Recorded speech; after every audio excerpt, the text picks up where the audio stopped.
Brand new from WLToys, this is their new 124028. Oh, not another 1/12 scale car that we don't really need. Now, initial impressions, I am kind of interested in this. It does look pretty cool, but WLToys are definitely the less popular option these days when you've got the likes of Rlaarlo, MJX and High Boxing. Have they done enough with this new Desert Buggy to make that big comeback? Now, this new Desert Buggy definitely looks cool. WLToys used to be incredibly popular in the past, but since they have lost a little bit of popularity, the RC market is constantly evolving and it doesn't appear that WLToys can keep up.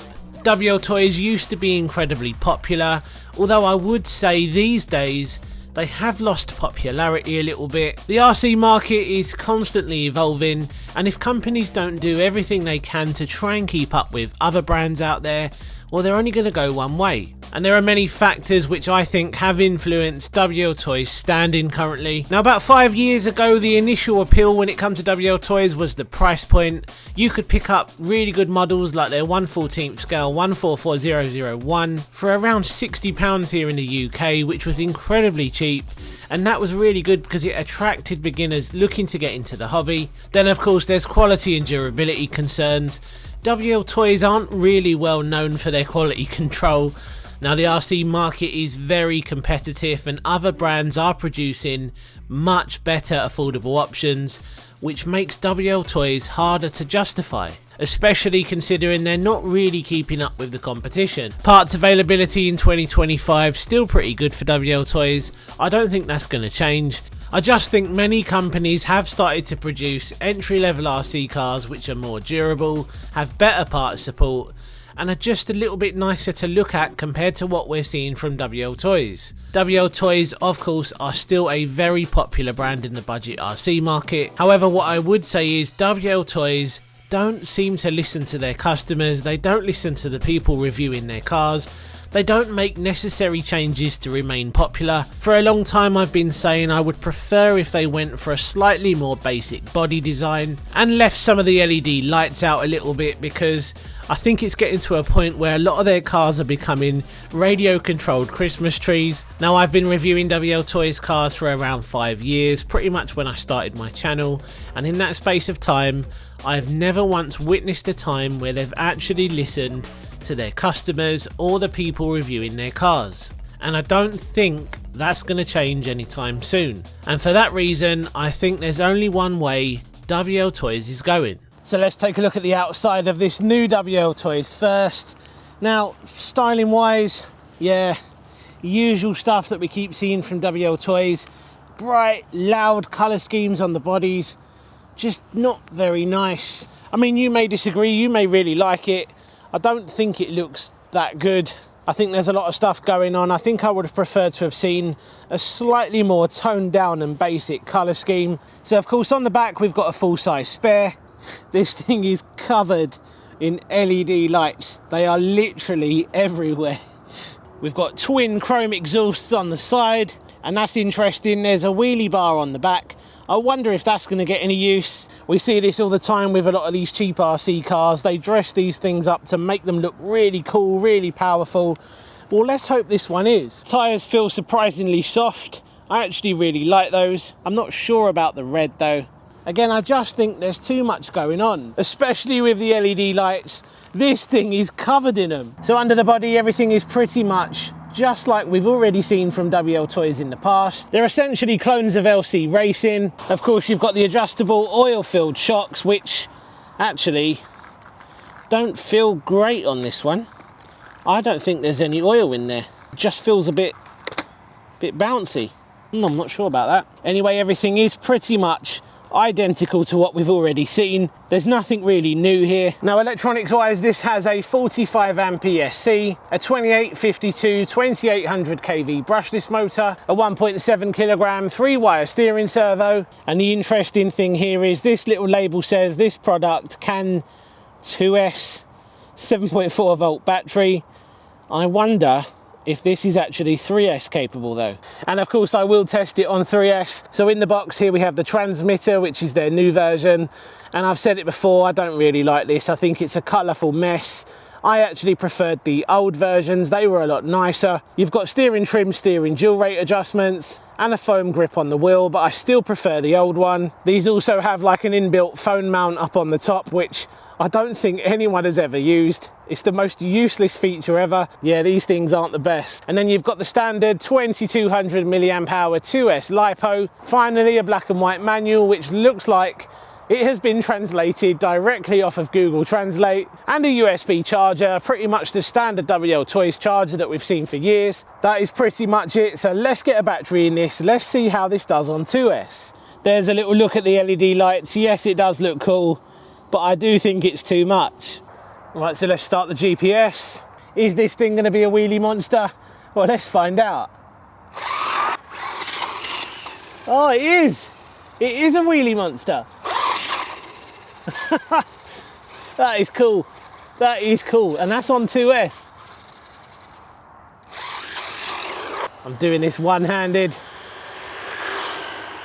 That's full throttle. Doesn't sound great. I imagine the diffs are dry on this. Pretty much your usual WLToys quality control.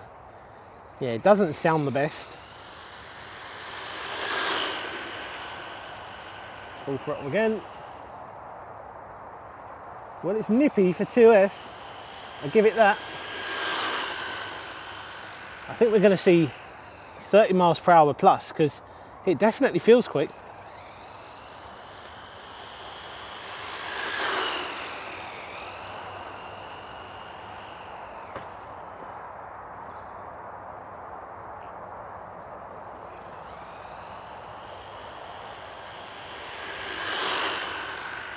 Right, let's bring it back. Let's see what we got.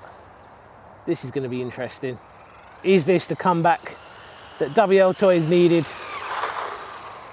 It's really sunny today. I don't know if you can see my screen, but let's stop and read. So 34 miles per hour.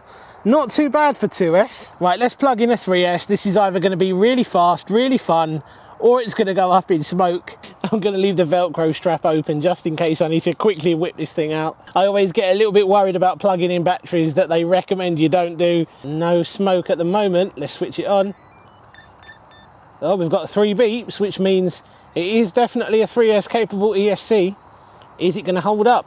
So let's hit start on the GPS. Yeah, I think this on 3S is going to be really fun, especially considering how it likes to wheelie. That's full throttle. Yeah, that is moving. That is quick.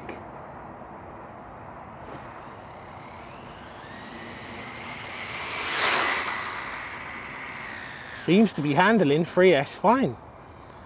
I wonder why they didn't include a 3S for this, which would have made it much more appealing, I think. It's full throttle again. Well, it's nice and stable.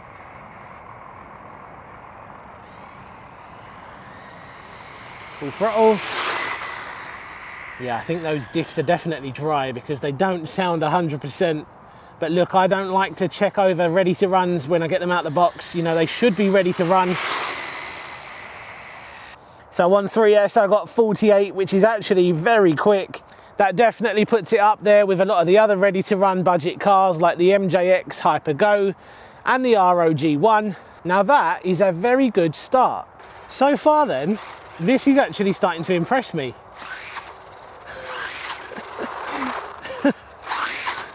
Yeah, it's a wheelie monster. I like this a lot, actually.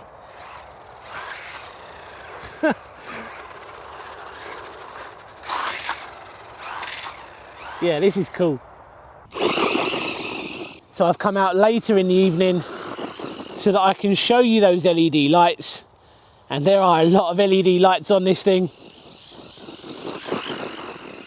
Yeah, the diffs definitely sound pretty dry. I don't know if you can hear it, but it doesn't sound healthy. It definitely feels a little bit bouncy as well. I need to check those shocks out because they actually feel like friction shocks. Yeah, it's definitely very bouncy. It doesn't feel planted. The diffs on this are probably bone dry.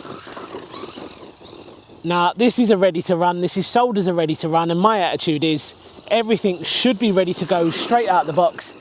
You shouldn't have to fill things up and adjust things and make things work that should have been done when this thing was checked at the factory and it was put through quality control.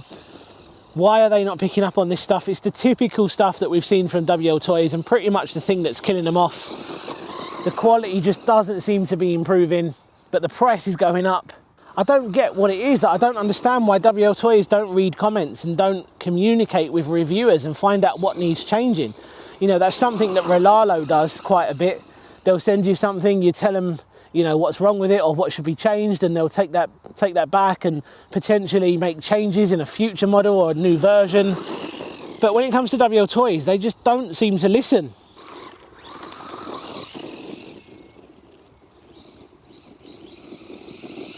So there we go then, that was the WLToys 124028.